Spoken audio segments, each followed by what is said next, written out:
Welcome to Turnpike Sports. I'm Dave Weischadle, and as always, I'm joined by my producer and co-host, Doug Weischadle. Doug, let the bettors rejoice. It's NCAA tournament time.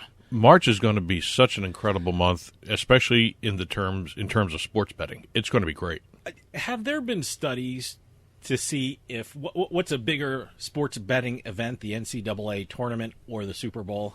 Well, I think that's going to. I mean, it's got to be. It's going to vary state by state depending on where they're at. I know, states like West Virginia, which is heavy on college, they have no pro teams. You know, that might be a bigger state for the NCAA tournament than the Super Bowl. And of course, here in New Jersey, we're still not allowed to. We're screwed. Yeah, we're still not allowed to bet on the teams that are located in our home state. But I wasn't really going to bet on Rutgers or Seton Hall or whoever. Well, we're also not allowed to bet on any of the games being played in New Jersey, are we? Is that the... Yeah, no. We're allowed to bet on the games that are being played in New Jersey, but not the actual teams or colleges and universities that have a location in New Jersey. So, I'm always confused with that rule and regulation because it doesn't make any sense. It confuses everyone. It's crazy. It's insane. Because I know some states have a regulation where you can't bet on any college event in your state. No. New Jersey is not like that. New Jersey's trying to get rid of it, so I know there's a bill going through. Well, and they should, because it's ridiculous. Yeah, no, it makes no sense. But we just had we're going to be talking about this in the book report. We just had a national handle record for January. I wonder how March is going to be with March Madness here, because we didn't have it last year. Let me tell you something. We're not going to get into it right now, but the January handle numbers nationally were insane. Unbelievable. Yeah, no, so, they're just going to keep going bigger and bigger and bigger, probably. And I'm sure we're going to talk about that in the book report. Are we not? Yes, we are. Of course we are. We got a great show coming up for you. We have a By the Numbers segment coming up a little later, and we also have the Turnpike Sports book report where we talk about what's going on in the sports books across the country. And for this week's interview, I have a very interesting interview. I have Grant Johnson, who's the CEO and president of eSports Entertainment Group. He's actually... and the eSports Entertainment Group are actually creating a sports book in New Jersey devoted to eSports. And he's all licensed and everything. So very soon we're going to have a sports book devoted to eSports. It's very interesting. He's also going to talk about all the deals they've made with some of the professional sports teams. Yeah. They've been very busy, especially in the last year. And it's an incredible group, eSports Entertainment Group. You're going to hear a lot about them in the future. It's been a busy week in sports, so let's take a trip down the Turnpike. Today's trip down the Turnpike is brought to you by Drizzly, your online liquor store. Available in over 95 cities across North America, Drizzly offers a huge selection and competitive pricing with a side of personalized content. Now there's no need to leave the house. Get alcohol delivered in less than an hour by Drizzly. Head on over to drizzly.com and order today. And now get $5 off your first order of $20 or more when using our promo code DRINK19 at checkout. Shop beer, wine, and liquor with drizzly.com. Exit 1. Okay, we got another one of these sports betting surveys to talk about. It was done by the Whistlewise Quantitative Research Group. I have that on my desk right here. And this was a survey of a sample size of 470 people aged between 21 and 34 years old. So Gen Z and millennials. Gen Z. That's what I've never heard that term before. Zoomers. However you want to call it. Zoomers. Is this because of the Zoom calls that they've been doing through the pandemic? It's something different, huh? Well, you have Generation I've heard of millennials. Everyone talks about millennials. Right. I've never heard of Zoomers, or what did you just call this? Gen Z. Gen Z. Well, you've heard of Gen X. Yeah, I've heard of Gen X. Yeah. And millennials. Boomers, Gen X, millennials, and now the younger kids are Gen Z. Okay. All right. So what is this? Between the ages of 21 to 34. Okay. What is this gambling survey all about now? Well, the survey really was it really was a marketing survey, and some of the results are kind of interesting, especially from a marketing perspective. And I figured, you know what, it's one of those things where every so often these surveys come out, and you got to talk about it a little bit because it also affects how the sports books and the iGaming companies and also the casinos market to people. Well, I know casinos for a long time, they wanted millennials and they wanted their clientele to be a little younger, and that's the term they used, millennials. We need millennials in. Well, they have the buffets for the older generation. You have the slots for the older generation, too. You got the bars and nightclubs for our age group and a little younger. You got to get the younger kids back in there, and some of this stuff is really geared toward that, and also the online components too. Sure. But kind of interesting. 13% of Gen Z, you know how we always talk about bad beats and everything else? Sure. Gen Z is 13% more likely than millennials to talk about a losing bet. Okay. And Gen Z are the younger kids. 20-year-olds. The 20-year-olds, okay. All right.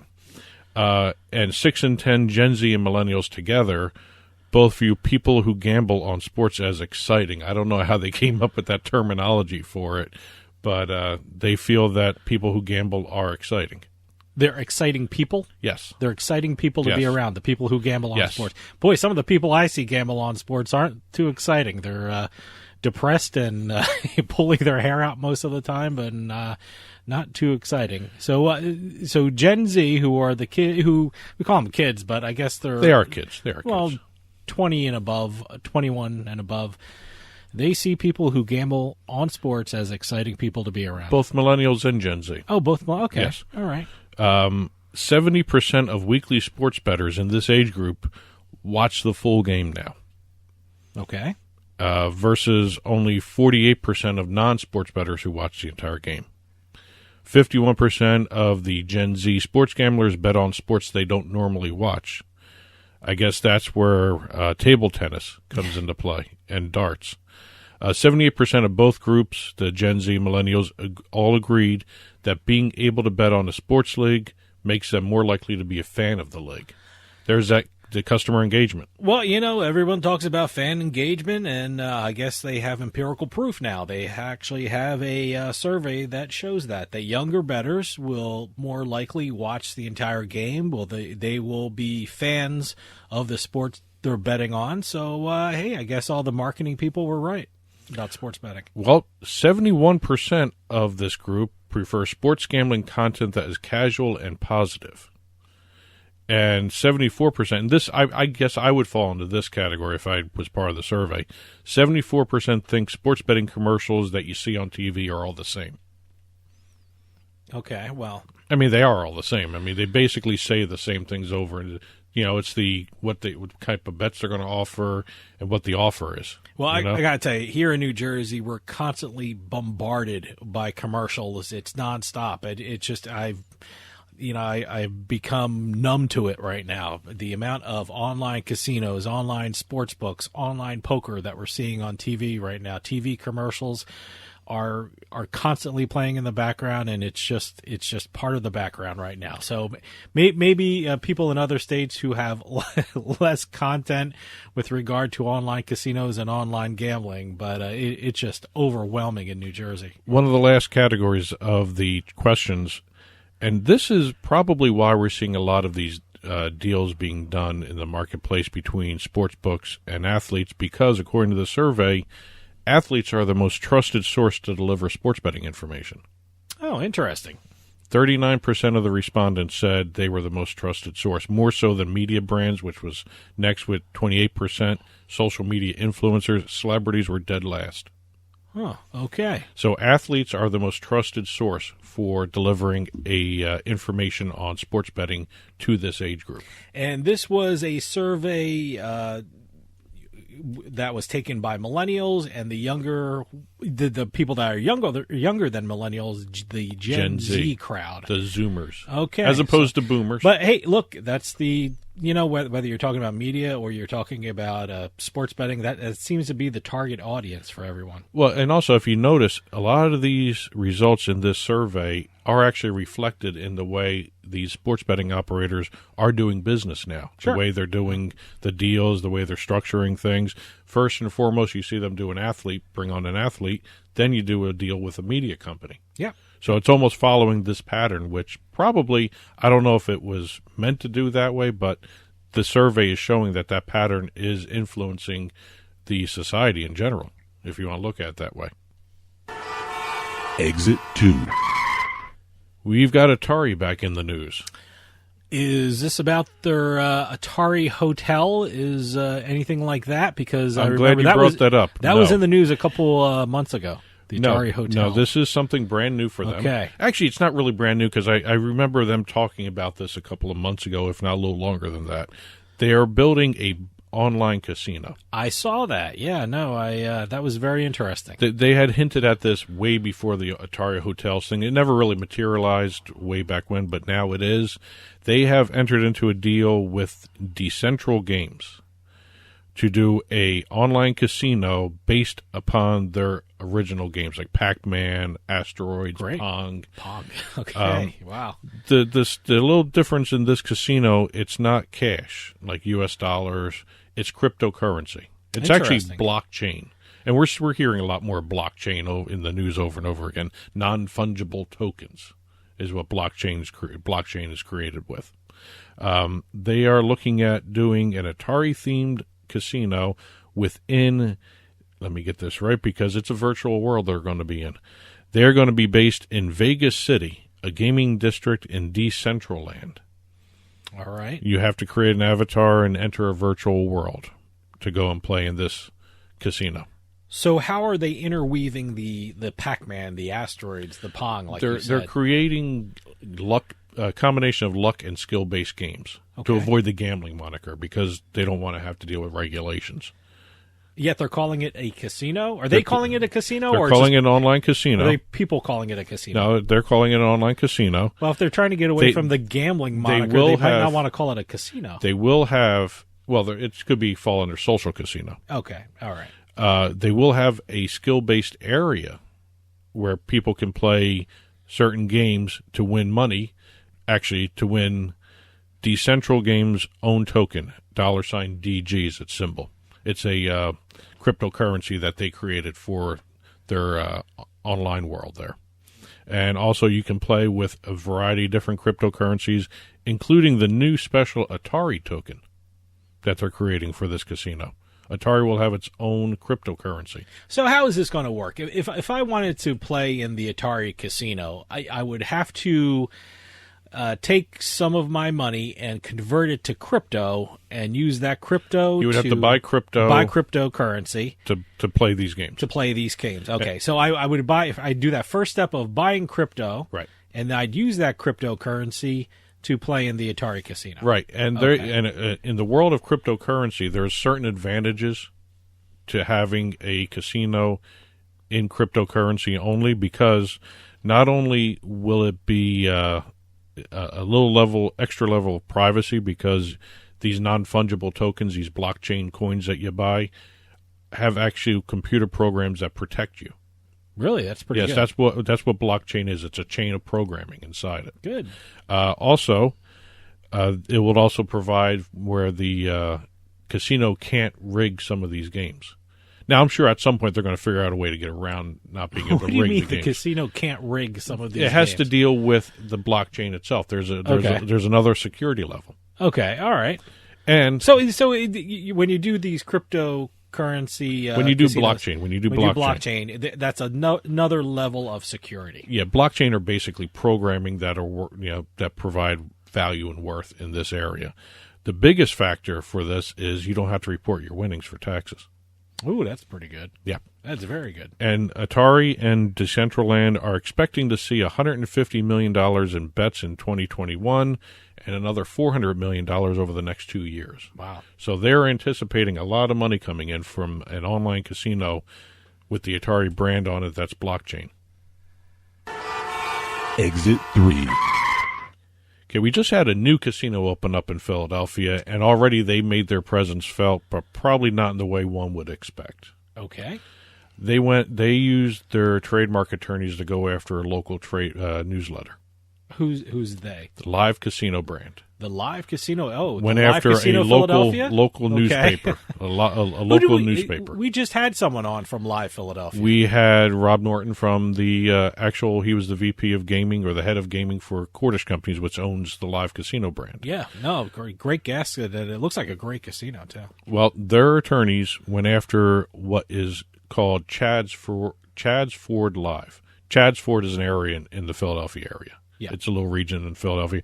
This woman in 2009 launched the website Chad's Ford Live, and it was a hyper-local newsletter, just local events, nothing really outside of Chad's Ford. It's not a national thing. No one really knew about it, except obviously Live Casino, because they sent a cease and desist letter. The Live part of her logo, Chad's Ford Live. Oh, did it look like the Live Casino Philadelphia live version of it, or what? The Live in her logo was red, just like the Live Casino logo. They were in the same font or a similar font. They looked alike. The only difference really between her Live and Cordish's Live was there was no exclamation point. Okay. So I gotta tell you, I looked at it. It did look similar. I did see this in the news. So it did look very similar. According to the Live Casino's trademark attorneys, there was too much of a likelihood of confusion. They asked her, in not so nice terms, according to the owner of Chad's Ford Live, to change the logo. They didn't say drop Live. They just said change the logo, make it look different. Okay. And they sent a cease and desist letter, and it was one of those things where, if you think about it, it sounds like it's an open and shut case on the surface of this. There's the problem with, number one, it's a hyper-local newsletter. Hyper-local newsletter. It's not a federal matter. Yeah. Also, you can't look at the Live Casino and go, hey, these are the guys that put out the Chad's Ford Live newsletter. Yeah, no one's... And vice versa, you can't look at her newsletter and go, oh, she must be running that casino. Yeah, no one's going to confuse the businesses. No. No one's going to think of this newsletter as going to... Well, I didn't think of it, but I don't know. Someone might have, but I didn't think of it like that. They asked her to change it by February 6th, which was about maybe 5-6 days before the casino actually opened. And she actually went through with her attorneys, and they felt that it wasn't worth the cost to actually defend this. And that's where a lot of the trademark issues, end, because one side usually doesn't have enough money to do anything. Yeah. I mean, the most expensive thing about a trademark case is the lawyers. So yep. Because you got to go through discovery, you got to go through depositions, you got to go through a whole bunch of normal legal procedures that you can run up a bill a lot in terms of defending a trademark with no guarantee that you'll win. Yeah.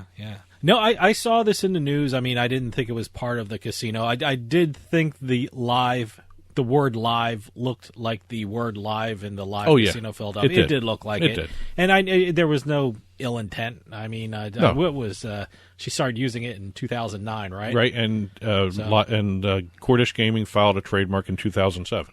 Okay. So roughly the same time, but again, this was a hyper-local medium versus a national brand of casinos.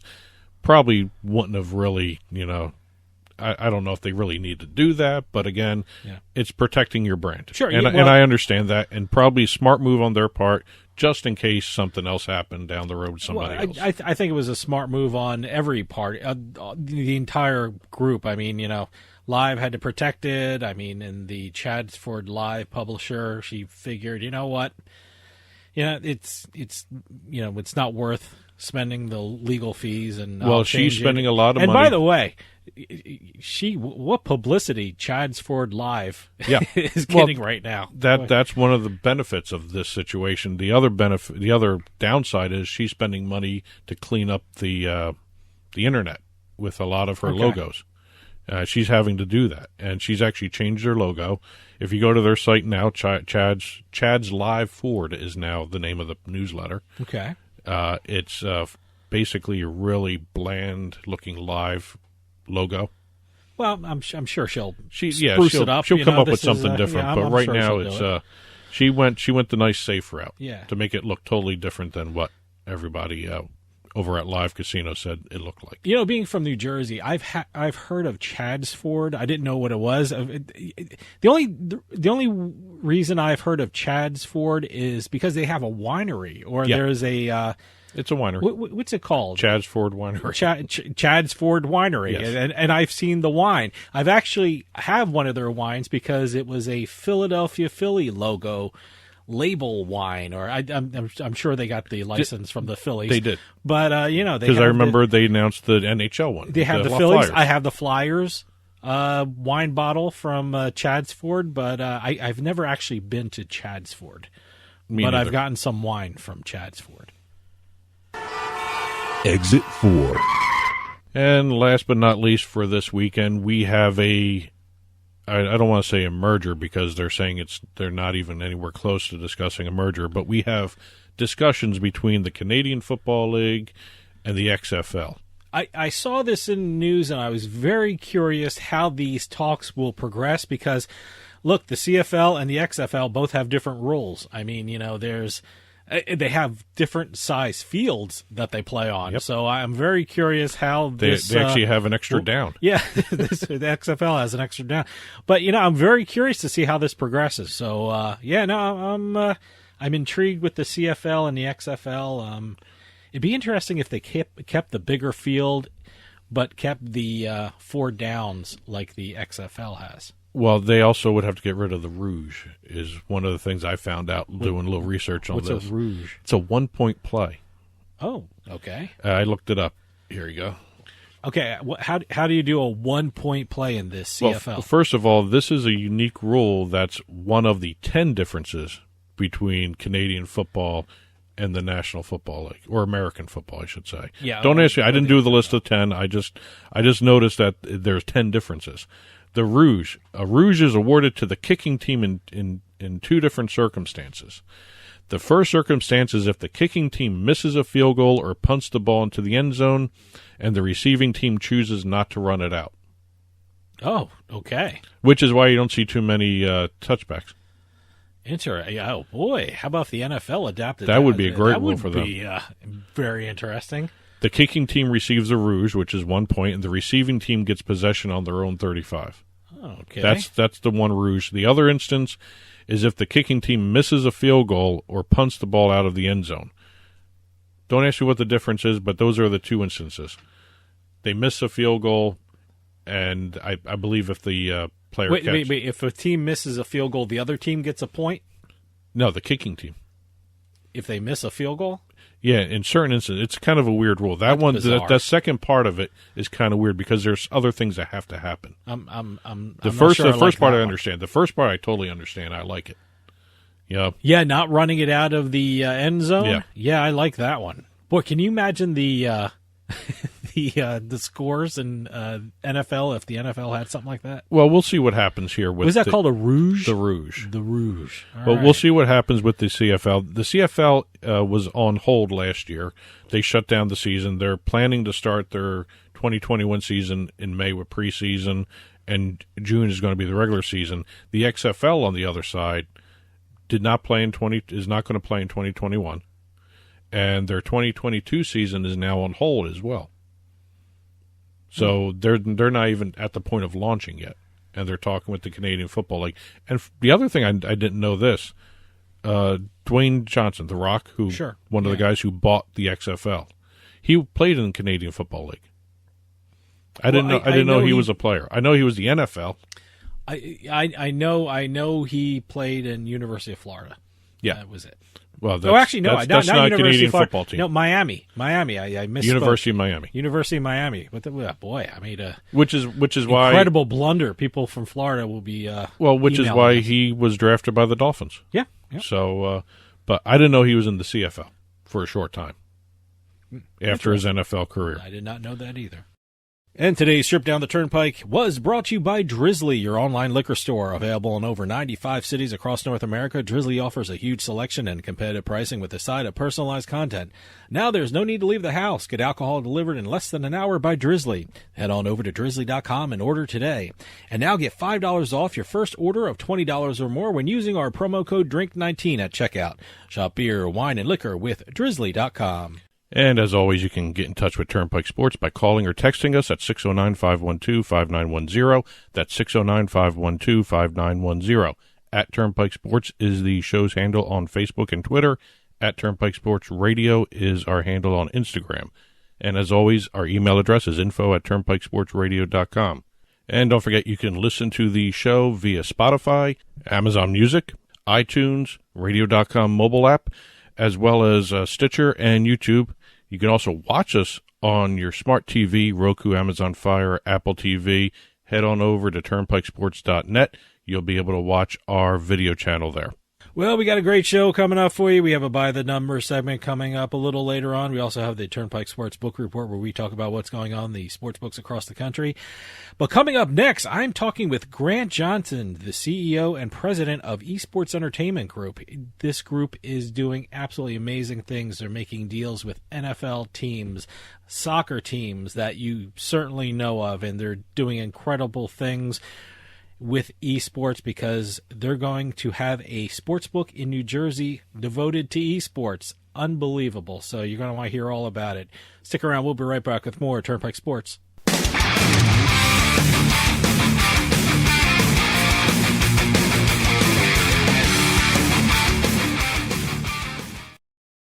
Psst. Yeah, you. Come here.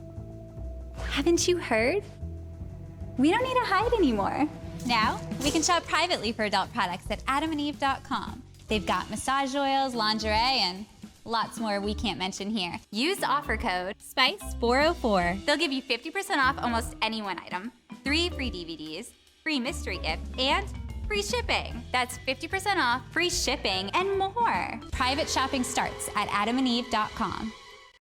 Today's trip down the Turnpike is brought to you by Drizzly, your online liquor store. Available in over 95 cities across North America, Drizzly offers a huge selection and competitive pricing with a side of personalized content. Now there's no need to leave the house. Get alcohol delivered in less than an hour by Drizzly. Head on over to drizzly.com and order today. And now get $5 off your first order of $20 or more when using promo code DRINK19 at checkout. Shop beer, wine, and liquor with drizzly.com. I owed the IRS $10,000. The IRS garnished my wages. They put a lien on my house. I'm self-employed and didn't report all my income. They claim I owe a lot more than I do. The IRS is the most powerful collection agency in the world. They do not give up until you pay.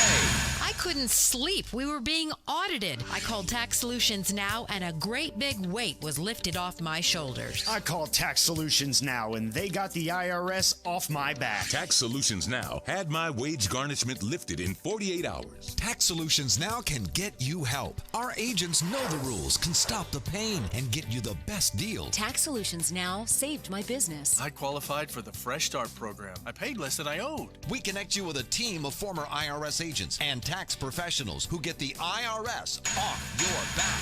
Time is running out. Call Tax Solutions now. Call 800-297-9788. 800-297-9788.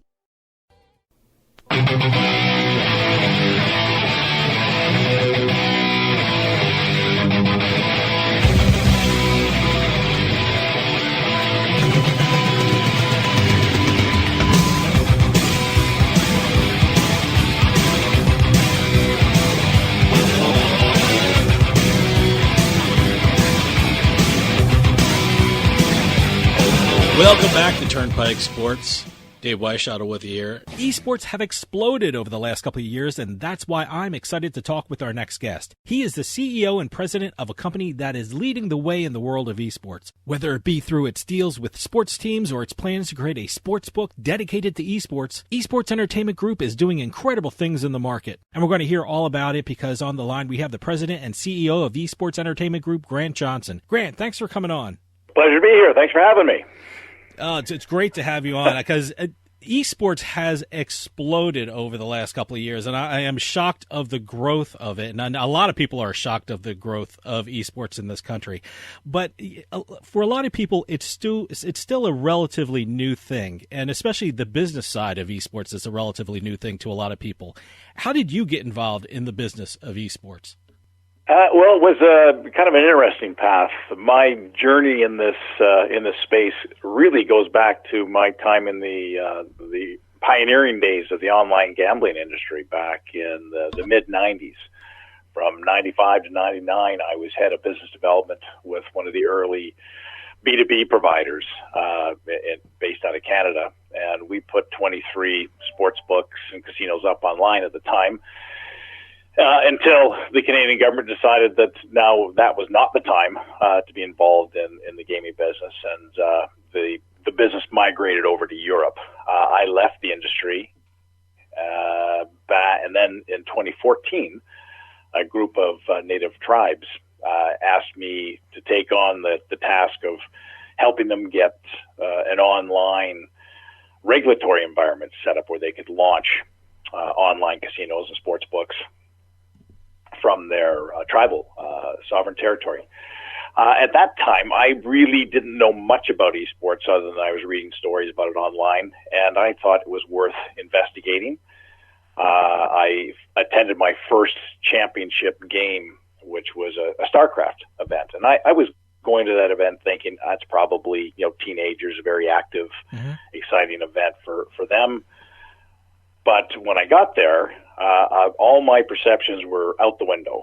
What I encountered was 5,000 very engaged 20-something-year-olds. Not only were they, wildly cheering the event, but they were betting on the event. So I went back to the natives. I said, "This is going to be huge. You need to get involved with this." They passed. I couldn't let it go, and I started the company, which after many twists and turns, and of course with the Supreme Court ruling in the spring of 2018 that online sportsbook was going to be legal in states where a regulatory framework was in place. From that moment to this moment, all the time and energy was dedicated to getting up onto the NASDAQ exchange. We were, in fact, the first iGaming company to list on the NASDAQ in April 14th last year.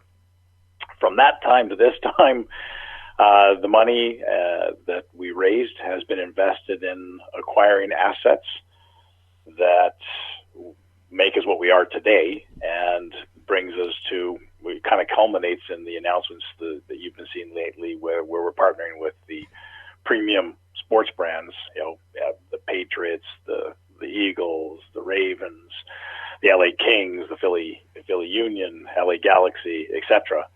And many other discussions are underway. And we've learned that esports, professional video game play or competitive video game play for prizes is not just something that teenagers are doing in their parents' basements. It's a global phenomena that has hardcore esports fans number in the 500 million fan base, and recreational esports, which includes all the Xbox and PlayStation's players, estimates go as high as 3.5 billion. Wow.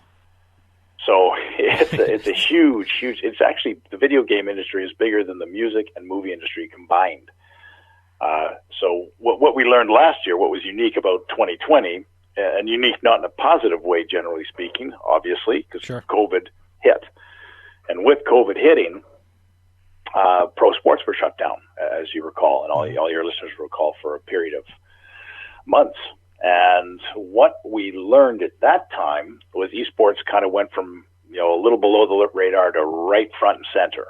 You saw esports events broadcast on network TV, which was something I thought we'd get to in about 2022, but COVID accelerated all that because fans wanted to watch something, and they started watching, 2K events on. So then we found out that the players, when they were going into their bubbles, when sports started up again, the one thing they brought besides was their game stations.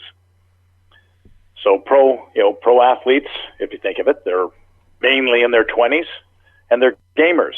Yeah. And the fans, the teams learned, they're gamers too.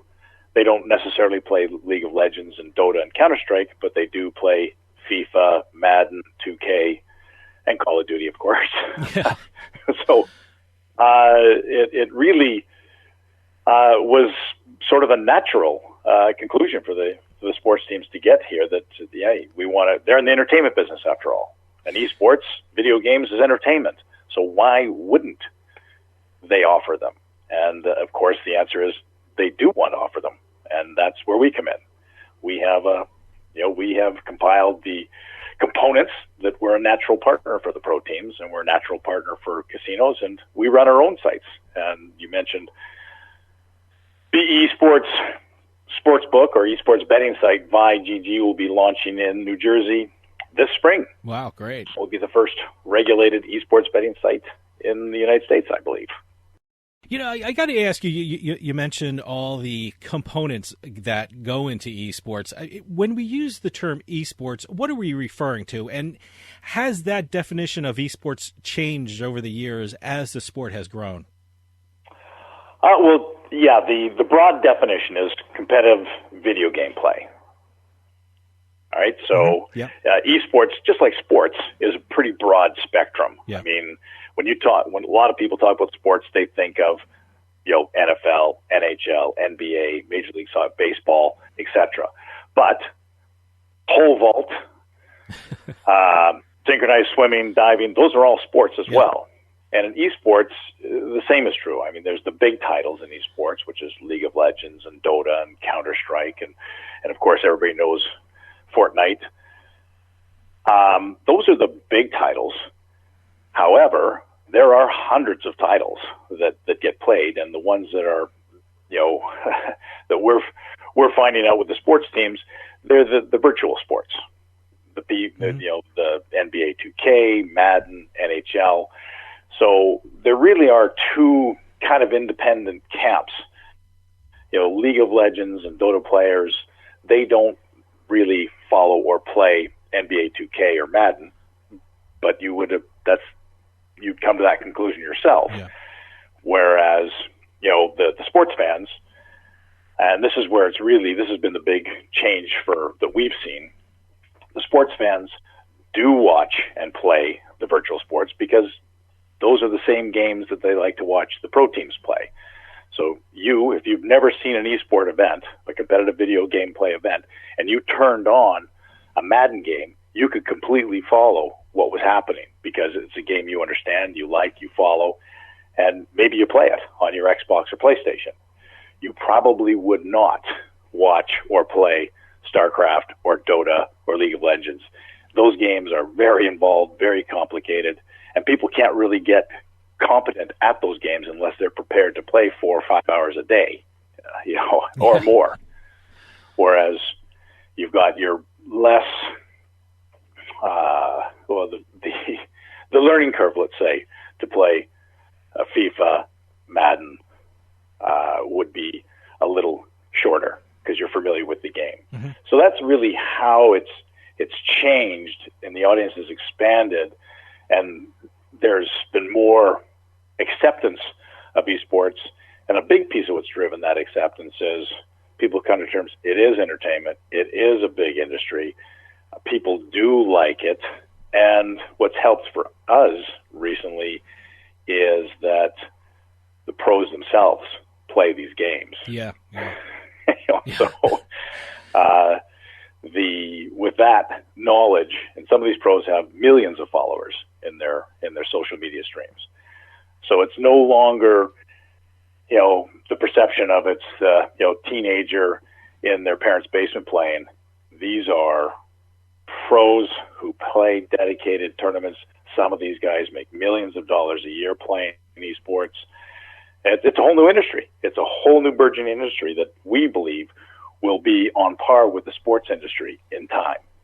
It's absolutely incredible. And one of the places where esports is incredibly popular is Europe. And Esports Entertainment Group recently acquired the iGaming platform Lucky Dino. And how does that acquisition figure into esports entertainment future plans? Sure. On the surface, it doesn't look like it's completely separate and apart because it's a casino. It's online casino games. Mm-hmm.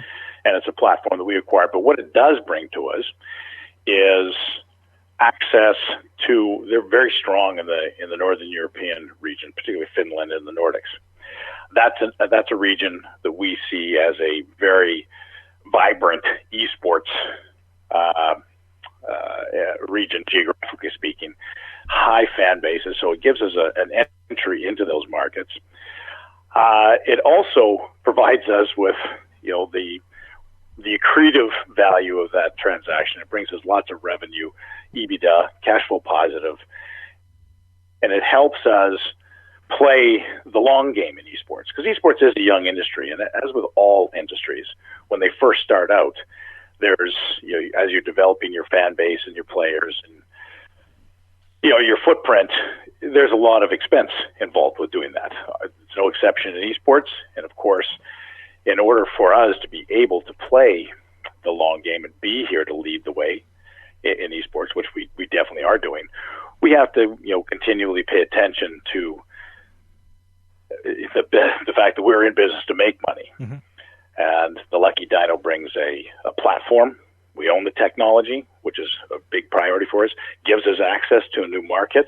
And we learned during COVID that there is cross-marketing opportunities. Esports fans do play certain casino games, mostly poker, things that have a mathematical equation where skill is a component. And we also learned that sports fans and casino fans will play and bet on certain esports titles. So there is a cross-marketing opportunity there, and that's what really drove that decision. Now, being an incredible Philadelphia sports fan like I am, I love the fact that you did a deal with one of my favorite football teams, the Philadelphia Eagles, and recently also the New England Patriots, and also the Baltimore Ravens.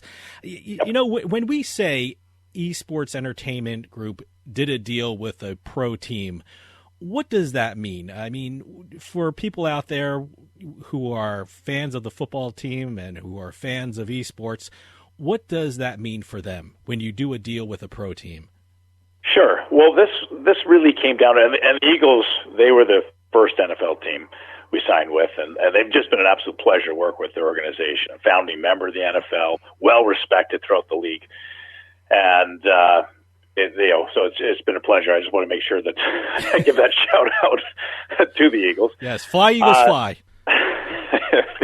And hey, a 20-year waiting list to get season tickets. Absolutely. That says a lot about the loyalty of the fan base. Having said that, what these tournaments are, again, esports is entertainment. Football is entertainment. So the football teams, and really these conversations were getting there anyhow, but it got accelerated with COVID. The teams couldn't have fans in the stands. And of course, the business is all about the fans. So what all the teams want to do is create additional fan engagement, something for the fans to do. Right now, obviously, they're not in the stands, or very few of them can be in the stands. But they still follow the team on TV, etc. So they wanted the teams. What we're doing with the teams is running exclusive tournaments for the fans to play in tournaments against each other for prizes of the team. Whether these prizes are season tickets, is a very coveted prize, as you can imagine, with Eagles fans, or if it's a dinner with one of the pros, or playing video games with the pros, signed jerseys, helmets. So it's all about getting something that's specific to that sports franchise. So the fans are playing on sponsored tournaments. The ambassadors, quote unquote, of the event are the players. So the pro players are engaged in the tournaments in that they're either color commentators, or they'll play against the fans. They promote the tournaments. So it's about that part of engagement. Keep in mind that also the esports is not seasonal. So it allows the teams to keep in contact with their fans and give the fans that engagement in the off season, as well as during the season. In the case of the NFL teams, all of whom have been a pleasure to deal with. Actually, all the pro teams have been an absolute pleasure to deal with. They all want to have the event culminate around a physical event, whether it's around the Super Bowl or the draft, something of that nature, where they've got a higher profile, but because it ties the fans back into that event. So it was just giving more for the fans. Also, esports fans have a tendency of being younger. I suspect you don't find too many esports fans in the 60 and over crowd. The primary demographic is 18, 35, and that's a coveted demographic for the sports teams. So they want it, it's about the fans. They want to offer something the fans want. They want esports. You look at Patriot Place, there's an esports center in Patriot Place. It's a Helix Center, which is a company where we've signed a contract to acquire. So we envision a time in the not distant future where there's an esports lounge or gaming center in every pro stadium. That's actually that's our plan. Now, we've only mentioned NFL teams, but you have deals with other professional teams. What are the other professional teams that Esports Entertainment Group has done deals with? Yep, we've got a deal with the LA Kings, the LA Galaxy, which is in the Major League Soccer, the LA Kings, of course, NHL, and the Philly Union in Philadelphia, again, another Major League Soccer franchise. We are in discussions with multiple other teams in those leagues, as well as teams in the NBA we're in discussions with. It's a topic, I can assure you, at every sports team in every league, across the nation, across North America. And in fact, we have Arsenal in the UK, who is one of our teams that have been running on our platform for years, in fact. Now, when it comes to these sports teams, how important was the acquisition, the Esports Gaming League for Esports Entertainment Group? I mean, how does the EGL fit into your business plan for the future? Well, that, in fact, is the platform we're using for this particular discussion with the running the tournaments for the pro teams. I met that group 3 years ago at Gamescom in Germany. And we started those discussions. As you know, in business, some things take a little time to evolve. After the uplisting last year, we sat down and we looked at what it was going to cost to build a platform and what would it cost to buy a platform. EGL had a good track record. They've been around for 10 years. They've done tournaments with Arsenal. They've done Red Bull tournaments. They've done tournaments for the Cricket League. So they had good pedigree. Mm-hmm. They were generating $1 million a year in revenue, and it made sense to us in terms of timing to see if we could structure a deal with them. We did. So we acquired that platform and their whole team, Glenn Elliott and all his people, and that gave us the ability to move more quickly. And with that acquisition, as you've seen in the news, the Ravens, the Eagles, the Kings, the Patriots, Philly Union, Galaxy, and as I mentioned, there's many more in discussion. So it was clearly the right move for us. It was the right move for our shareholder, and I would say the teams that have been reaching out to us, and I would also like that we haven't had time to make an outgoing phone call to tell these teams what we're doing, because they see what we're doing. They all talk amongst themselves, and every day there's a new email that comes in. We'd like to discuss how we can work with you to do platforms for our fans. One of the great things that you're doing at Esports Entertainment Group are your plans to bring the world of esports and sports betting together. I mean, your company has two brands, Sport Nation and Vi, which you propose to do some very innovative things in the world of esports and sports betting. Tell me about those platforms and what are your plans for them?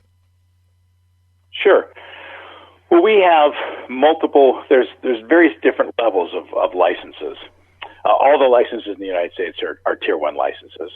The licenses that we have are Tier 1 licenses. We have one in Ireland, we have one in the UK, we have one in Malta, and we're launching in Jersey this spring. Mm-hmm. So why that's relevant for the fans, it really comes down to security and oversight for the fans, because a Tier 1 license means that the Gaming Commission has 24/7 access to see what you're doing, what types of transactions, fairness, and know your client and anti-money laundering. All these are elements.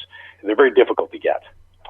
Obviously, there's other operators that have them, but I would recommend anybody who's considering placing a bet online, make sure they're dealing with a credible operator who does have a Tier 1 license. That said, we see a huge cross-marketing opportunity, sports fans and esports fans. And we saw this, as I mentioned, when COVID shut down pro teams, the sports fans bet on virtual sports. That's when we learned that in the spring. In fact, we had 55% of our handle was coming from the virtual titles. Wow. NBA 2K, FIFA. We had one day where $35,000 was bet on virtual volleyball. Wow, okay.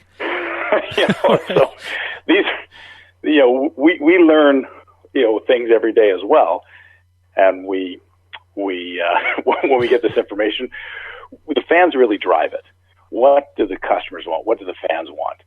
And the key is, putting a betting, gaming, a safe betting, gaming, a platform in place where the fans, you have your problem gaming issues, you red flag somebody, you make sure that, they set the parameters before they start gambling so they don't chase their losses, which happens in the casino, of course. We've all heard of the stories. Somebody loses 200, they go get 200 more, then 200 more, then 200 more.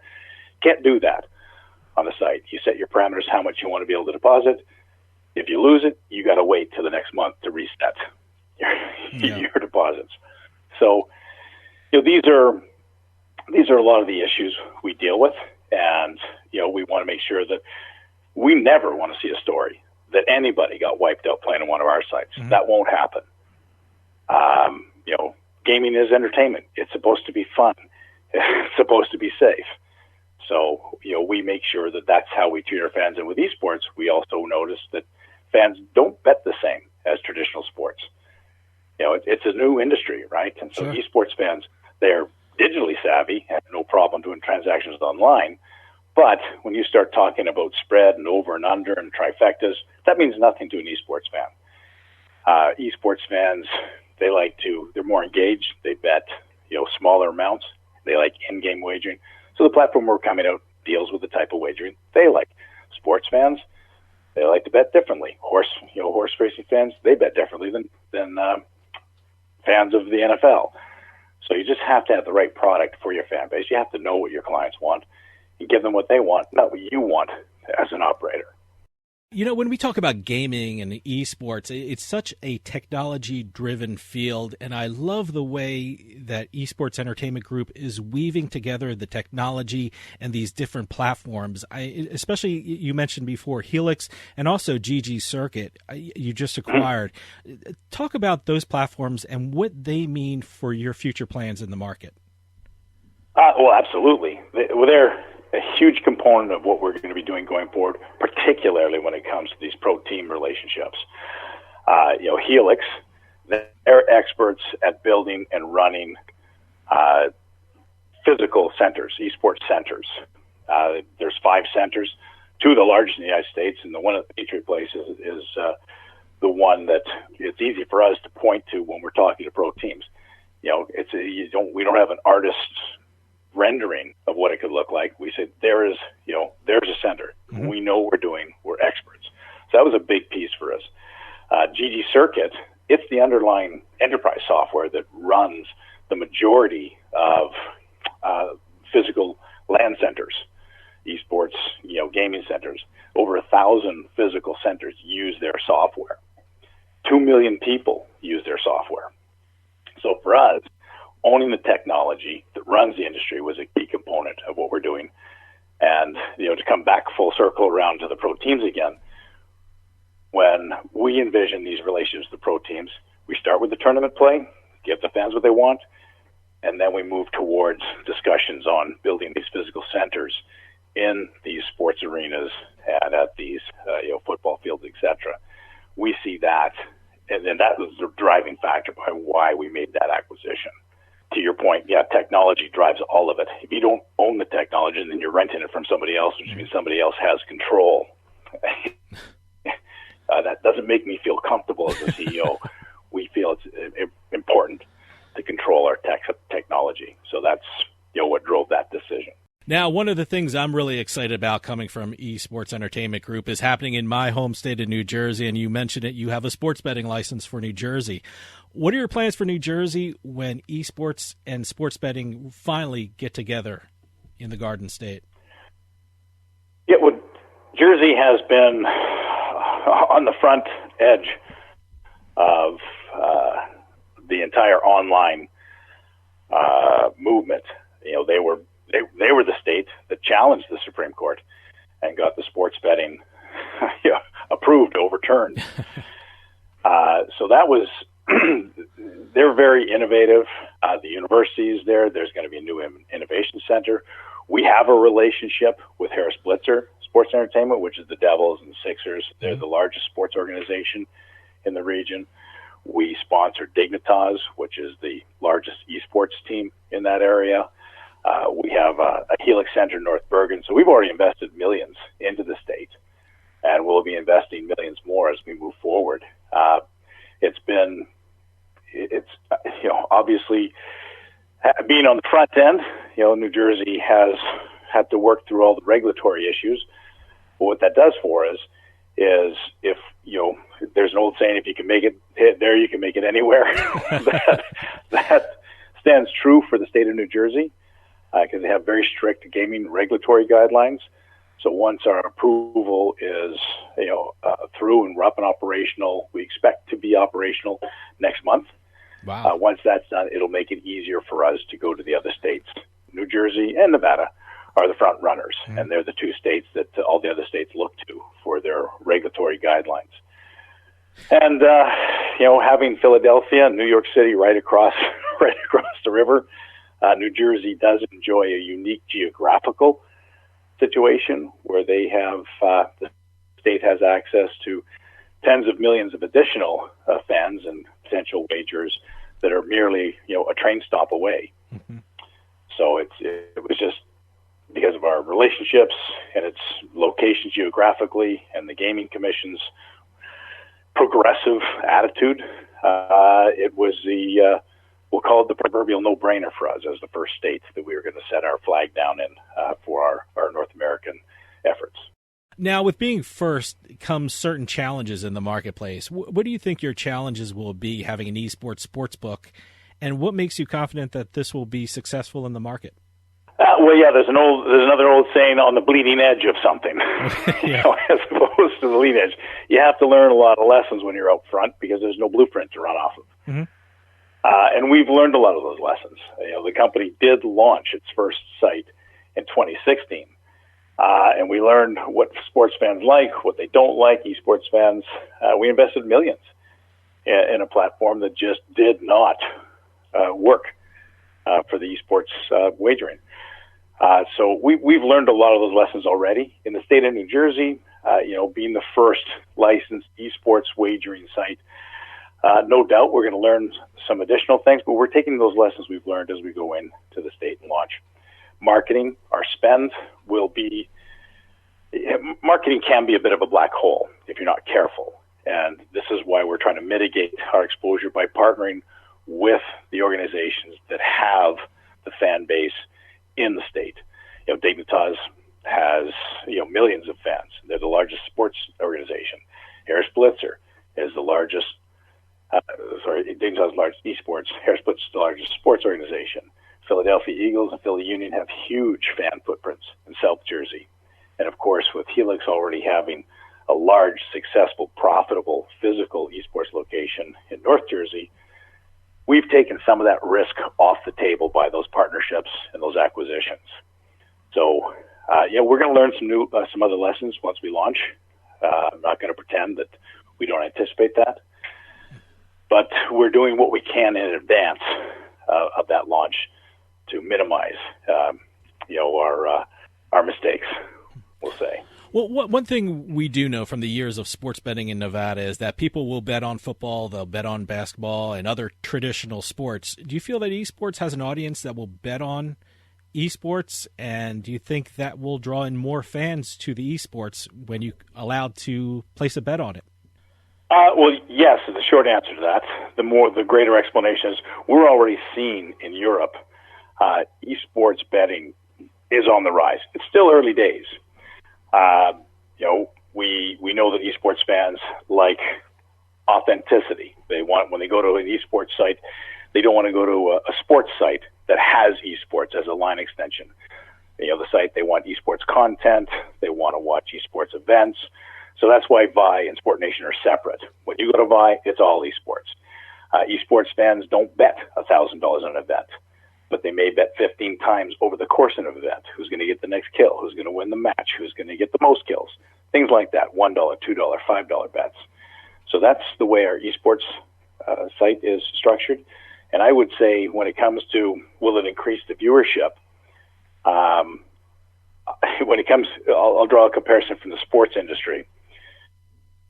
When sports really exploded was when the gaming, the betting at sportsbooks came into it.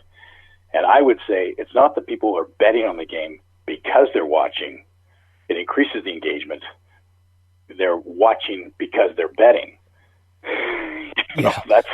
And the same will hold true, we believe, wholeheartedly with esports. It'll increase their involvement, the connection to the game, their interest in the event. And I'm not saying they got to bet the house. That'd be a ridiculous situation. But just small bets, as I mentioned, $1, $2, $5, maybe $20 bets to make the event more interesting, get the fan more engaged. You yourself, if you've ever bet on a sporting event, I am certain you were more passionately engaged in that particular contest than you would have been if you don't have a bet on the game. Same for esports. Now, Esports Entertainment Group has already been very busy this year, but give us a look into the future. What should we expect in the coming year from Esports Entertainment Group? I would say certainly more partnerships with pro teams. And taking that forward, more esports centers in pro stadiums. That's absolutely going to happen. In addition to that, we will be looking to get additional licenses in the United States and in Canada, because it's starting to open up as well. Mm-hmm. North America is a big part of our push because it's all virgin territory for esports wagering. And so we plan to be out front of that. And you will also see additional acquisitions. When we have acquisitions that are accretive to our shareholders, we're very interested in them. If they bring us additional licenses, fan bases, technology. So we look at esports as well as traditional betting acquisitions. So you will see more of both of those as we go forward. Grant, we're running out of time, but do you have a website or a social media address so people can keep up to date of the incredible things Esports Entertainment Group is doing? Our primary corporate site is esportsentertainmentgroup.com. The ViGG site will be up for your Jersey fans and listeners very shortly, as I mentioned, April. We do, whether it's Vi or esports or EEG, it does have social media, Twitter account, and you can follow me on LinkedIn. I have 8,000 followers on LinkedIn that I make sure that gets all the latest news. But for people who might be interested in looking at us as a possible investment, because we are listed on the NASDAQ under the symbol GMBL for Gamble. Yeah, that's pretty good. I didn't even pick that up. Follow all the latest news on Esports Entertainment Group. Grant Johnson, CEO and President of eSports Entertainment Group, thanks so much for coming on and telling us what your incredible company is doing in the world of esports. What eSports Entertainment Group is doing is changing the market. So please come back on and update us on what your great company is doing. Absolutely. Anytime. Thanks for having me. Stick around. We'll be right back with more Turnpike Sports.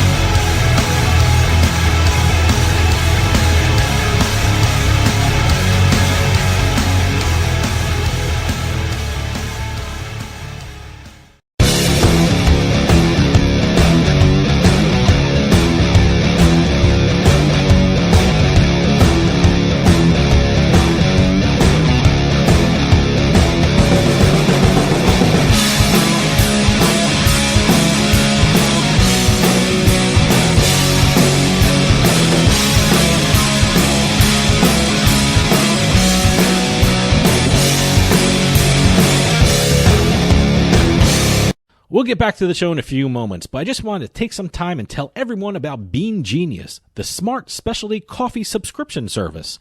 Bean Genius sells freshly roasted coffee from some of the best independent coffee roasters in the country. They feature over 2,000 specialty coffee blends, all at your fingertips at beangenius.com. Here's how it works. Head on over to beangenius.com and take their palate profiler test to find out what coffee best fits your taste. Then select from a variety of subscription plans. Every subscription comes with free shipping, and delivery can even be scheduled for once or twice each month. And based upon your review of each coffee blend you try, Bean Genius actually learns your individual taste preferences and then suggests future coffee blends for you. And now you can get 10% off your Bean Genius subscription when you use our promo code PIKE at checkout. Bean Genius offers a variety of subscription plans to suit any coffee lover's needs. Subscribe with Bean Genius today and start enjoying some of the best tasting coffee around. And save 10% off your coffee plan with promo code PIKE.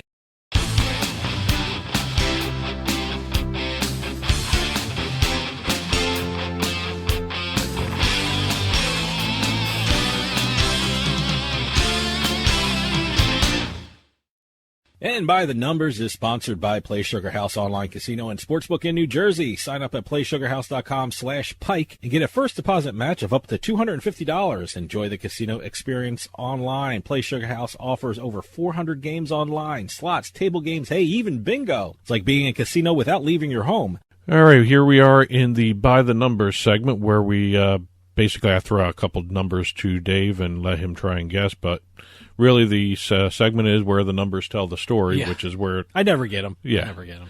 So without further ado, we're going to go with $400 million to lead off. You know, I say I don't know, but I just read this article. Is this the ESPN hockey story? The ESPN National Hockey League deal. Yep. The NHL and ESPN have confirmed a 7-year U.S. broadcast deal for the league. Mm-hmm. Leverages all of Disney's linear and digital assets.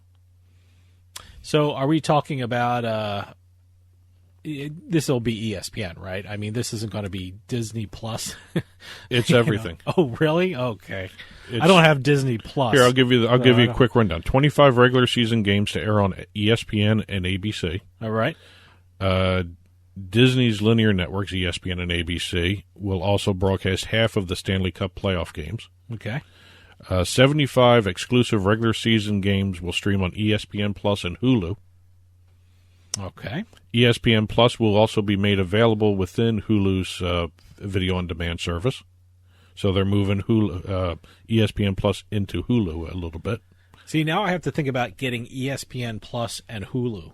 So, well, if you get ESPN Plus, you don't need Hulu. Well, yeah, I guess if you have Hulu, you're getting ESPN Plus basically for NHL.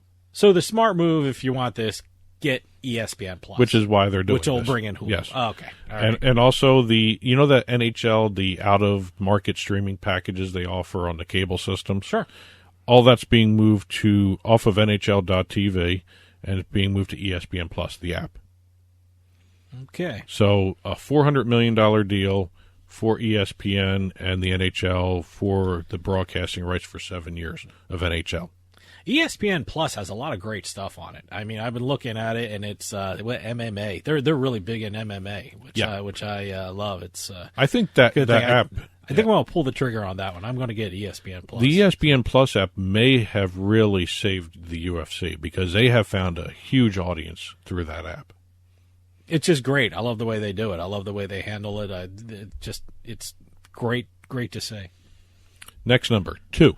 I don't know what the hell. We went from $400 million down to 2. With $400 million to 2. No, I have no idea what 2 is. It will be the number of new teams added to the European League of Football. Now, when you say European League of Football, American football, American style football, yes. The European League of Football. Okay. These are actually 2 former NFL Europe teams that are being added to the roster of the European League of Football.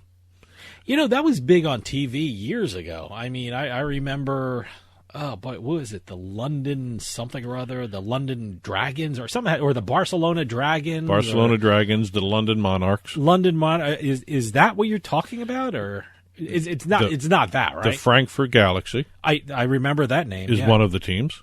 I don't remember this team. Hamburg Sea Devils. No, I have no idea. It must have been one of the last teams of the league before it folded. So wait, what are they saying? I mean, are the London Monarchs still around? Are the Barcelona Dragons still around? This is the European League of Football. It's a here. These are the teams right now. Is this basically a developmental league kind of thing for it can NFL? Be. Okay. They're actually hoping it stays separate though. Okay.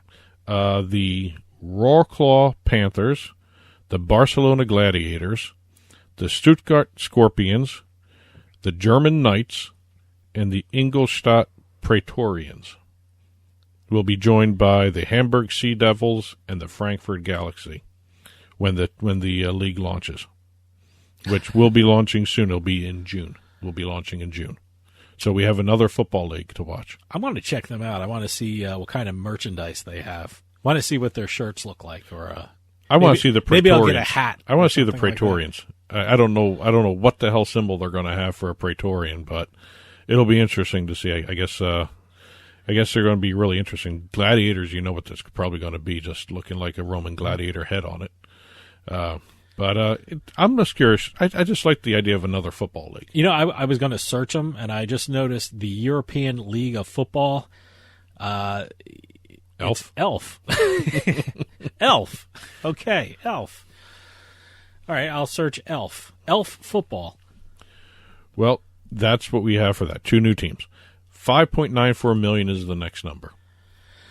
Back up into the millions. Is it a salary of some kind?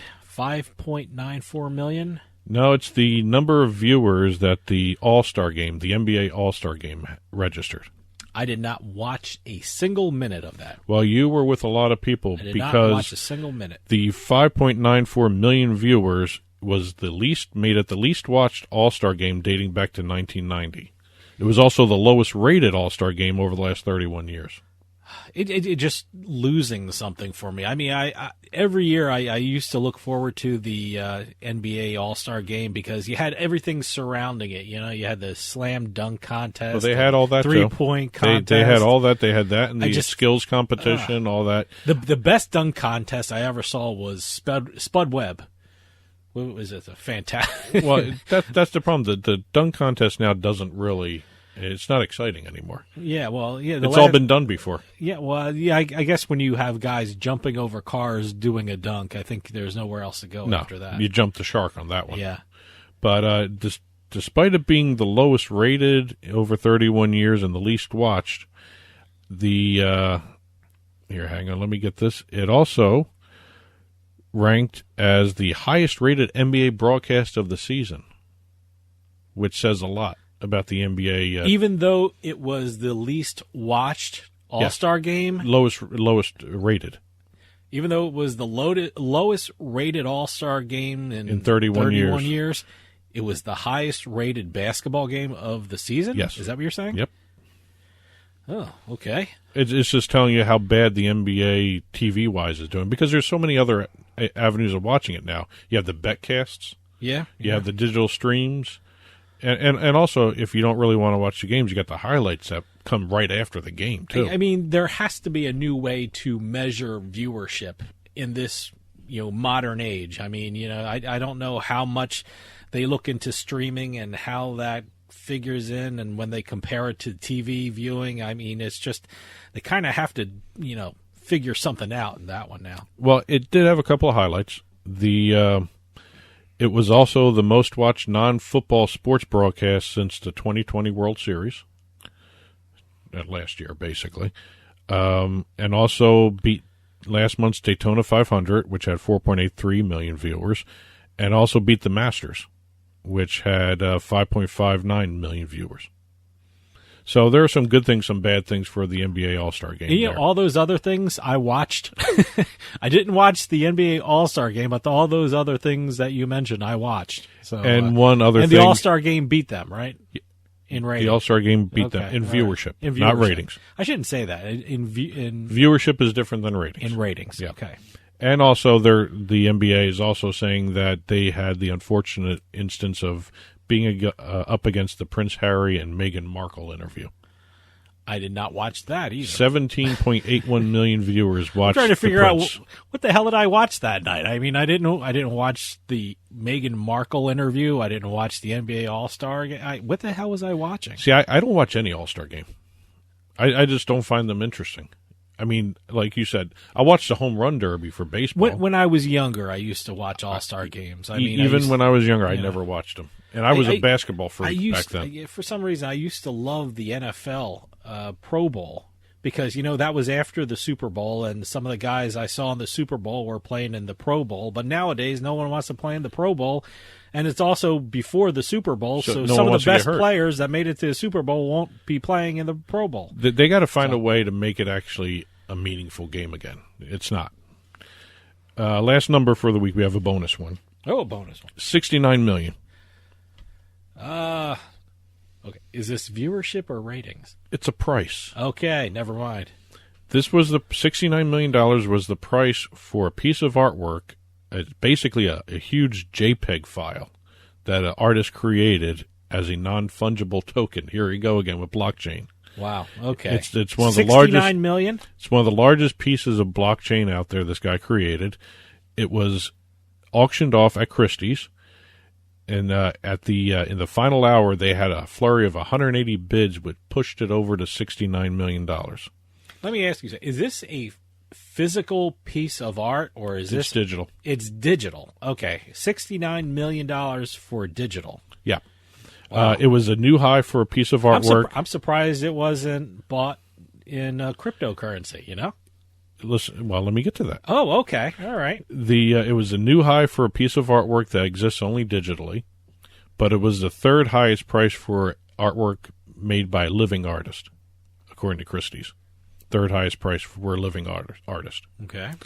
Let me go through. It was set to sell for less than $30 million, but again, in the last 2 minutes of the auction, bids started coming in, so they gave it an extension, like an overtime, and that's where 33 bidders pushed it over $60 million, and they got it to $69 million final price.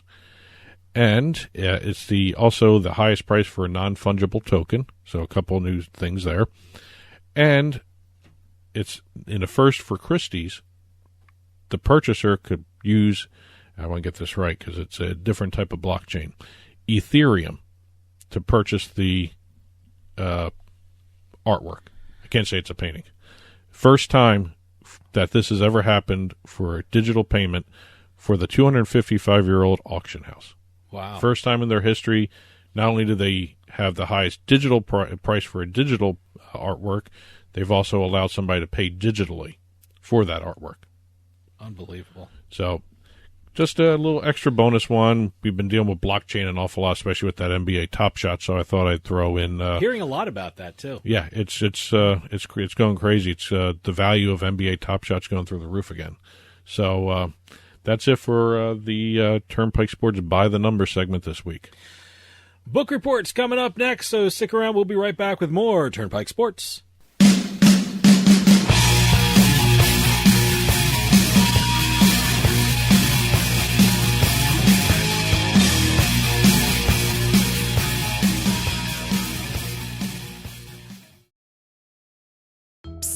Yeah, you, come here. Haven't you heard? We don't need to hide anymore. Now, we can shop privately for adult products at adamandeve.com. They've got massage oils, lingerie, and lots more we can't mention here. Use offer code SPICE404. They'll give you 50% off almost any one item, 3 free DVDs, free mystery gift, and free shipping. That's 50% off, free shipping, and more. Private shopping starts at adamandeve.com. Attention seniors with Medicare. This is an important announcement. Did you know you may qualify for a monthly Social Security rebate? Did you know you may qualify for a $0 monthly premium? That's right. You may qualify to get $135 added back to your Social Security check each month. Just call the Medicare benefits line to get your options. It's a free call. You may also qualify for $0 premiums, dental coverage, vision coverage, hearing coverage, and prescription drug coverage. With this type of plan, you don't need Medicare supplement insurance.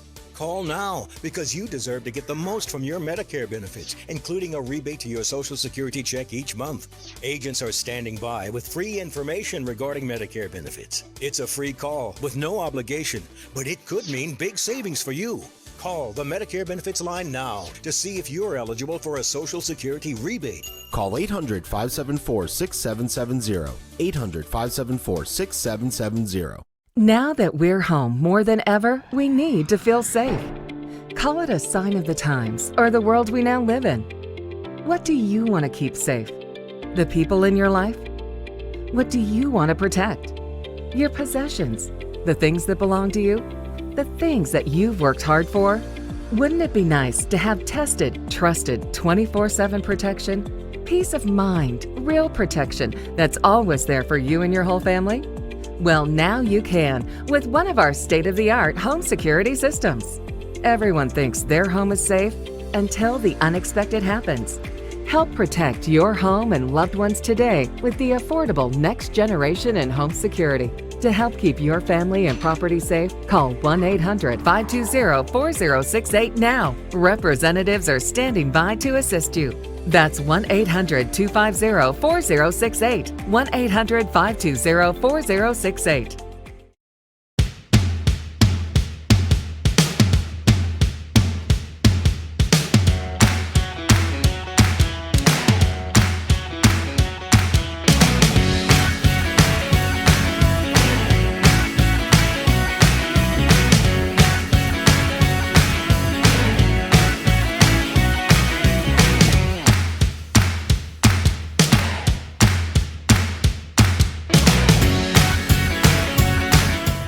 Sometimes life is wonderful, and sometimes it's not. Cherish the good, but always be prepared for life's challenges. If your employer doesn't supply health care coverage and you don't qualify for Medicare or Medicaid, you need to give us a call right now.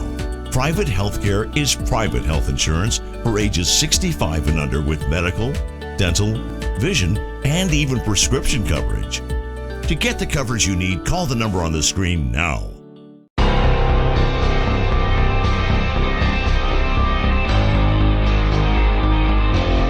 Turnpike Sports Book Report.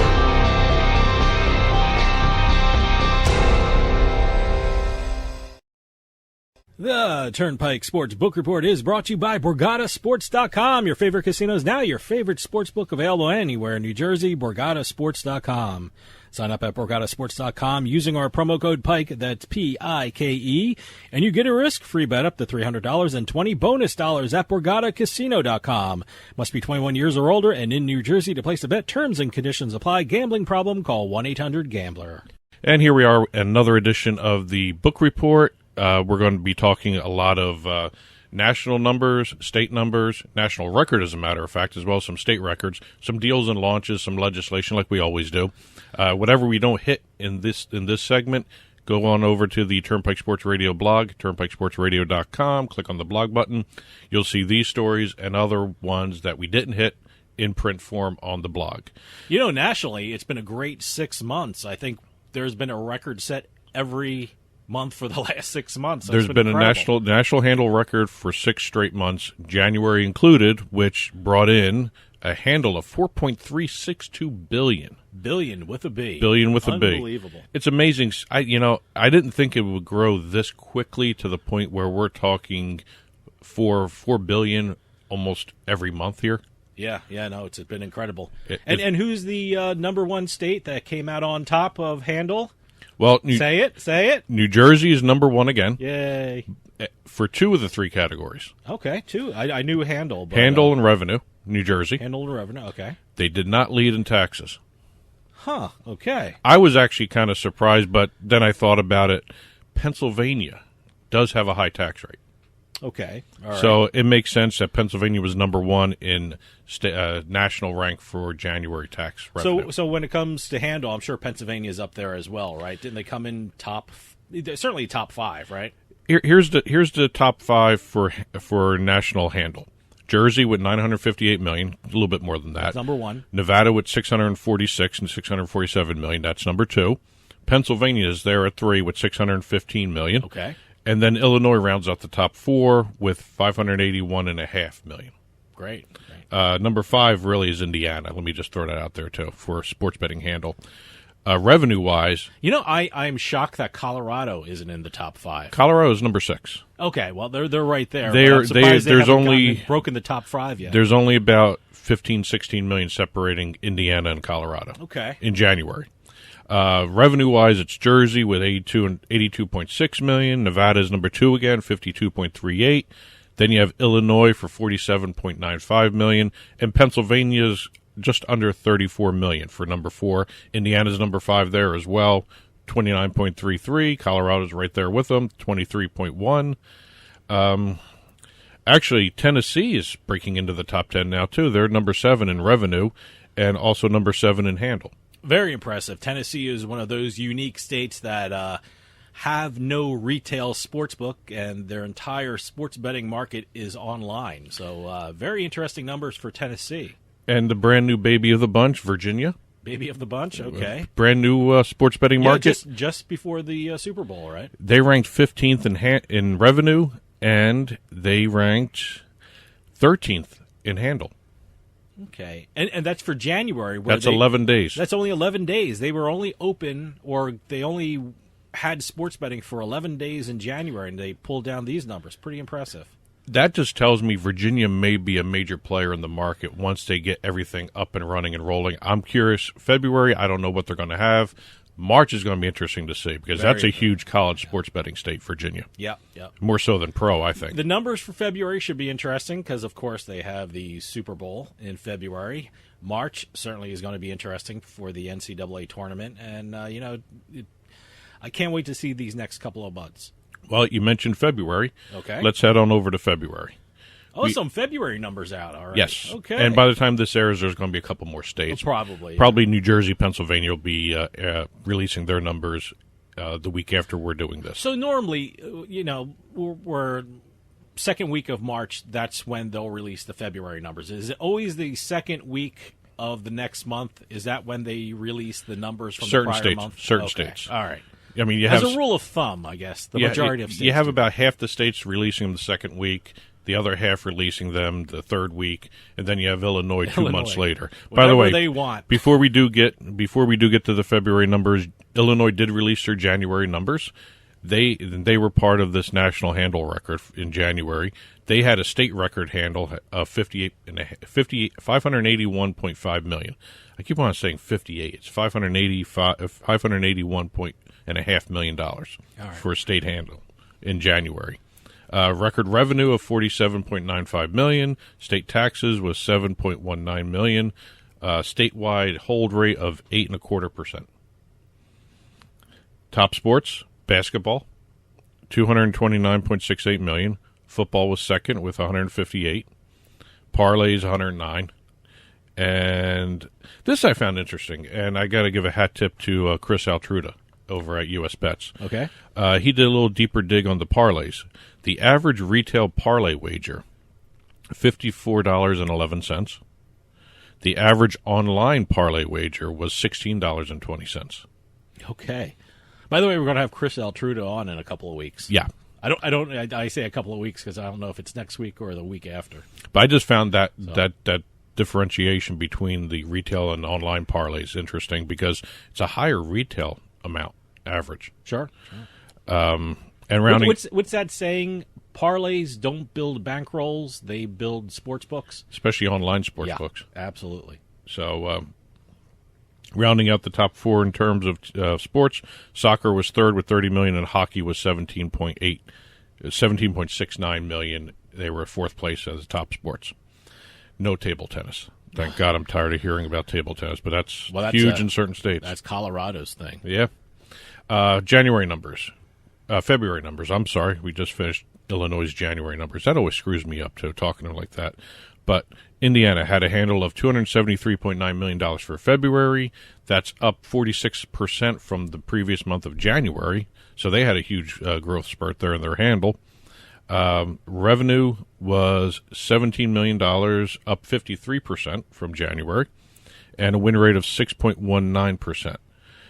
Ameristar Casino was the leading sportsbook operator right now, $114.95 million in handle. So they had a good chunk of the handle, about almost half of that. Top sport was basketball again. NBA? College and NBA. Oh, they just bunched basketball. It's just basketball. One category, okay. And also it could be overseas basketball, too. Oh, true. Parlays were second there in that state, $66.4 million. The other category was third with $60 million. That's all the other sports like hockey, soccer, the lump sports. Okay. I don't know how else to phrase that. It's hockey is considered an other sport? In certain states. Okay. In certain states. Iowa, February numbers. They didn't set any records in terms of the overall month, but they did set a per-day sports betting record because of the short month. Oh, sure, I guess so, yeah. They had about 2 or 3 days. Yeah, they had 2 or 3 less days to record numbers. So they set a per-day record. They also had their highest amount wagered in the state on a single event in their sports betting history. That was the Super Bowl. Of course. 16.2 million wagered on the Super Bowl alone. Let's see. Iowa is now the 7th state to reach $1 billion in total handle in the post-PASPA era. Oh, they joined Nevada, New Jersey, Pennsylvania, Indiana, Colorado, and Illinois as a $1 billion party maker there. Michigan released their retail sports betting. By the time this airs, they'll probably have their online sports betting numbers out. They did them separately. Retail sports betting generated a total loss of $77,627. So this is retail, though. This is just retail. As you said, they haven't released their online numbers. They will, but not. They're doing them separately. And I'm sure that's going to boost them double profit. Yeah. So. MGM recorded an $8,700 loss. Motor City posted a loss of $183,000. $4,300 in taxes to the state on sports betting revenues from retail. Mm-hmm. So the state made out good. And that's just retail. That's just retail. Just retail. A couple of launches to hit real quick. We have in Indiana and Virginia, WinBet is going to be launching. They got their license. Yeah, I recently saw a commercial for them here in Jersey. Yeah. So I haven't checked out WinBet yet. Colorado, PlayUp Sportsbook is now live and running. I saw that. Twin Spires in Michigan launched. William Hill launched in Tennessee. And Barstool Sportsbook launched in Illinois. So we had a whole bunch of launches going on there in the last couple of weeks. Moving over to legislation, I just wanted to hit one other launch that was announced. Circa Sports will be launching a sports book at the Tuscany Casino in Vegas. And the only reason I'm mentioning the book itself is because it's the first Circa sports book outside of a Derek Stevens owned property. So they've expanded their footprint a little bit. Legislation, just really two things I want to hit. And really briefly, too. Maryland, they introduced legislation that's going to be increasing the number of sports betting sites/operators to 37. 37? They're going to be giving out 37 sports betting licenses. Wow. That may or may not happen. Yeah, I know. That's they're probably not going to have 37 sports books or online sports books, right? They're making 37 sports betting licenses available, 22 in person or retail, however you want to phrase it, and 15 online mobile betting options licenses. And that was seen as creating an additional market not only for the major players but also for the local people. And also minority and women-owned businesses. They made sure that was mentioned somewhere in the bill. Great, good for them. So they're doing that. They got a whole different class structure for everything here. The other, Texas has been in the news a lot, so we'll be talking about that with Altruda and a whole bunch of other people going forward with that. But Wyoming is interesting. Wyoming had a bill in the House for online sports betting. They rejected it, and then the following day they accepted it. They reversed course. Okay. They had another vote and accepted it. Would they have a night to sleep on it? I have no idea what happened there, but I guess there were certain things that they had to take out. Or maybe they talked to a few people. The age of sports betting, it's 21 in a lot of places. This will be 18 years old. Okay, and this is Wyoming, right? This is Wyoming. 10% tax on revenue. And the interesting things about these, you'll be able to make a bet using cryptocurrency. Interesting. Is that one of the first pieces of legislation in this country? Yes. For that? Okay. And you can also place bets using traveler's checks, foreign currencies, cashier's check, money orders, personal checks, credit debit cards, prepaid vouchers, and gift cards. So any way you want to bet. Wow, they're really diving into this, huh? They want Good it. for them. They want it. So, but like I said, they rejected it, then they accepted it the following day. So I don't know what changed. Maybe certain things were added or they detracted. Slept on it. They thought about it. A good night's sleep is important when you're making decisions like this. Yeah. Let's head on over to some of the deals that happened. We have Bally's making moves again. They are now a authorized sports betting operator of the National Basketball Association. That's their second pro sport league that they made a deal with. They did do a deal with Major League Baseball, I believe. So that is their second major sports league that they've done a deal with, especially with their regional sports networks, this stuff comes in handy. Sure. And when that launches, they'll be rebranded Bally Sports. William Hill, the acquisition by Caesars should happen sometime early April, they said. So we're going to be seeing Caesars operating. That's a couple weeks. Yeah. Yeah, okay. William Hill is now going to be a complete Caesars operation now in the United States. They took over, they bought the United States section, not the UK part. UFC is now the official betting partner in Latin America of Stake.com. Or Stake.com is the official betting partner of the UFC in Latin America. Okay. It's a cryptocurrency sportsbook. More cryptocurrency. Okay. It's huge outside the United States. I guess so. It's huge. And they're going to be doing, promotion, special content, special boosters for different fights. And also a couple of the athletes are going to be becoming brand ambassadors for Stake.com. Makes sense. FanDuel joined the responsible gaming program with American Gaming Association, the Have a Game Plan, Bet Responsibly campaign. They're the first sports book to join it. And I know we got the Better Safe program going on with Conscious Gaming, so everything kind of goes hand in hand, especially with March being Responsible Gambling Awareness Month. Yep. The big deal to talk about, and it actually is part of a deal that happened last year, when BetMGM did the deal with Buffalo Wild Wings. I can't wait to try this. I was not only do I have a BetMGM app on my phone, I also have a Buffalo Wild Wings app on my phone. So I don't know if those things are going to work together or how that's going to work, or I'm very interested to see that. But go ahead, talk about the deal, because I'm excited about this. Well, people who go to Buffalo Wild Wings bars, restaurants, sports bars, whatever you want to call them, if you have a BetMGM app, you will be getting special content, special deals, special promos, special profit boosters that are associated with Buffalo Wild Wings through the BetMGM app. They're going to be called Blazing Bets. Yeah, they're doing amazing things with the geolocation now. And that's the main part. You walk into a Buffalo Wild Wings, and all of a sudden, it really is a smartphone because it knows where you are. Well, if the geolocation technology hadn't improved to the point where it is, where it can pinpoint you, I don't think something like this would happen.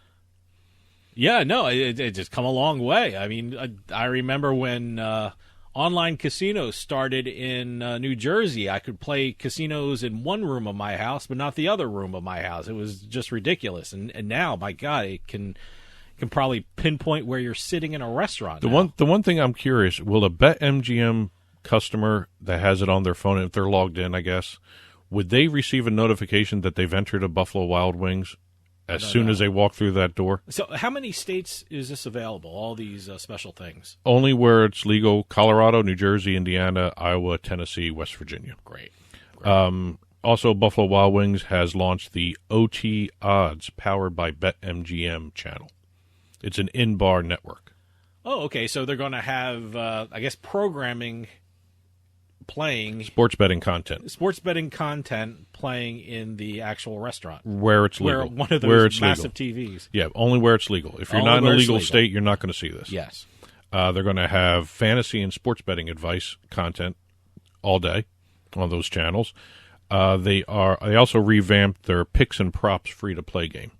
Great. They made it more along the lines of the BetMGM Sportsbook. It looks almost like a BetMGM Sportsbook when you play it. Now, will these free-to-play games be available in non-legal sports betting areas? Okay, so good. Now, so everyone can kind of join in the front. The free-to-play game will be through the Buffalo Wild Wings app. Okay, all right, great. So anyone who goes into Buffalo Wild Wings, even if it's a non-legal sports betting state, you can play the free-to-play game, because now the free-to-play, because of BetMGM elements, you can do a parlay in it.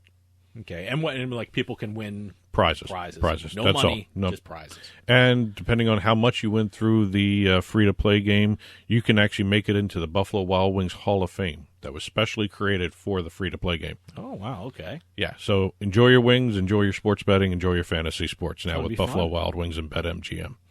And ESPN's expanding their sports betting program by adding a daily wager podcast. Great.